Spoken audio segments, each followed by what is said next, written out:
The film begins at night in Paris. Driss is driving Philippe's Maserati Quattroporte at high speed. They are soon chased by the police. When they are caught, Driss, unfazed, doubles his bet with Philippe, convinced they can get an escort. In order to get away with his speeding, Driss claims the quadriplegic Philippe must be urgently driven to the emergency room. Philippe pretends to have a stroke, and the fooled police officers eventually escort them to the hospital. As the police leave them at the hospital, Philippe asks, "What will they do now?" To which Driss answers, "Now let me take care of it," as they drive off. The story of the two men is then told as a flashback, which takes up almost the rest of the film. Philippe, a rich quadriplegic who owns a luxurious Parisian mansion, and his assistant Magalie are interviewing candidates to be his live-in carer. Driss, a candidate, has no ambitions to get hired.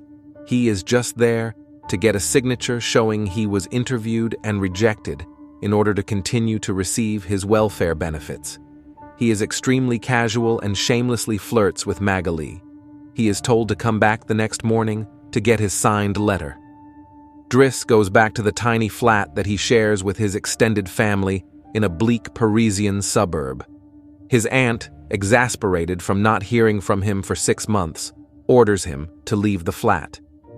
The next day, Driss returns to Philippe's mansion and learns to his surprise that he is on a trial period for the live-in carer job. He learns the extent of Philippe's disability and then accompanies Philippe in every moment of his life, discovering with astonishment a completely different lifestyle. A friend of Philippe's reveals Driss's criminal record, which includes 6 months in jail for robbery. Philippe states he does not care about Driss's past because he is the only one that does not treat him with pity or compassion, but as an equal.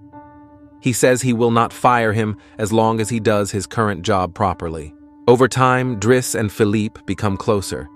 Driss dutifully takes care of his boss, who frequently suffers from phantom pain.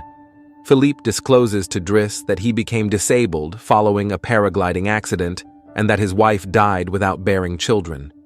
Gradually, Philippe is led by Driss to put some order in his private life, including being more strict with his adopted daughter Elisa, who behaves like a spoiled child with the staff. Driss discovers modern art, both traditional and modern, and opera, and even takes up painting. For Philippe's birthday, a private concert of classical music is performed in his living room. At first, very reluctant, Driss is led by Philippe to listen more carefully to the music and opens up to Philippe's music. Driss then plays the music he likes to Philippe, Boogie Wonderland by Earth, Wind and Fire, which opens up everybody in the room to dance. Driss discovers that Philippe has a purely epistolary relationship with a woman called Eleonore, who lives in Dunkirk. Driss encourages him to meet her, but Philippe fears her reaction when she discovers his disability. Driss eventually convinces Philippe to talk to Eleonore on the phone.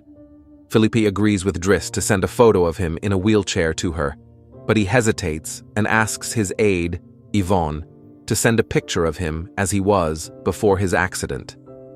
A date between Eleonore and Philippe is agreed. At the last minute, Philippe is too scared to meet Eleonore and leaves with Yvonne before Eleonore arrives. Philippe then calls Driss and invites him to travel with him in his private jet for a paragliding weekend. Philippe gives Driss an envelope containing 11,000 euros, the amount he was able to get for Driss's painting, which he sold to one of his friends by saying it was from an up-and-coming artist. Adama, Driss's younger cousin, who is in trouble with a gang, takes refuge in Philippe's mansion. Driss opens up to Philippe about his family and his past as an orphan in Senegal, who was adopted by his then childless aunt and uncle and brought back to France. His adoptive parents later began having children of their own. His uncle died, and his aunt bore still more children. Philippe recognizes Driss's need to support his family and releases him from his job, suggesting he may not want to push a wheelchair all his life. Driss returns to his suburbs, joining his friends, and manages to help his younger cousin. Due to his new professional experience, he lands a job in a transport company. In the meantime, Philippe has hired carers to replace Driss, but he isn't happy with any of them. His morale is very low, and he stops taking care of himself. Yvonne becomes worried and contacts Driss, who arrives and decides to drive Philippe in the Maserati, which brings the story back to the first scene of the film, the police chase. After they have eluded the police, Driss takes Philippe straight to the seaside. Upon shaving and dressing elegantly, Philippe and Driss arrive at a Cabourg restaurant with a great ocean view. Driss suddenly leaves the table and says good luck to Philippe for his lunch date. Philippe does not understand, but a few seconds later, Eleanor arrives.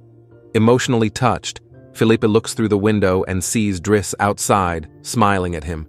The film ends with Driss bidding Philippe farewell and walking away.